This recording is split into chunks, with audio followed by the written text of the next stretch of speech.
ouço. Eu preciso arrumar minha máquina, tá fazendo barulho. Ela que me ensinou a fazer quebra-queixo.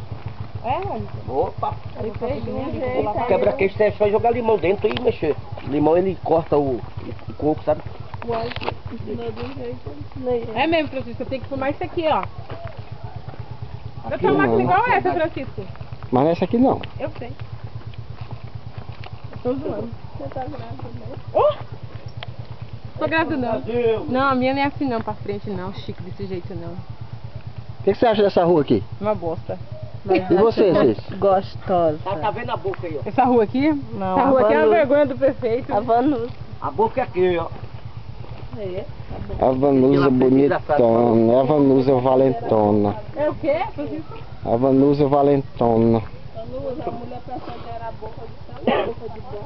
É. Tchau pra vocês. Vamos pro boi. Falou, Vanusa. Falou. Como é o nome do menino e a menina? João Pedro. João Paulo. A menina, Raquel. Milena. Joaquina. Milena. Lidiane. Oi. Oi. Você mora aí? Ah, pra mim é mais pra frente. Ah, meu Deus. Acabou já a bagunça assim? Já não, só de cá. Por que vocês não arrastaram o prefeito pela dureza e esfregou a cara dele no buraco? Ele não vem. Assim você bater nos ovos dele. Se vocês esperam aí, senão eu vou escorregar aqui. Daí a mão. Espera. Tá vendo? Tá bom fazer, para tá filmando isso. Ó. Francisco. Vou ficar por aqui, ó. Agora na área aqui, ó.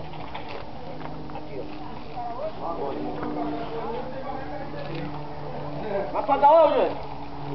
Já pagou? Onde tá aí, gente? Sai daí. Como é que foi sopa ali, rapaz? Roupão.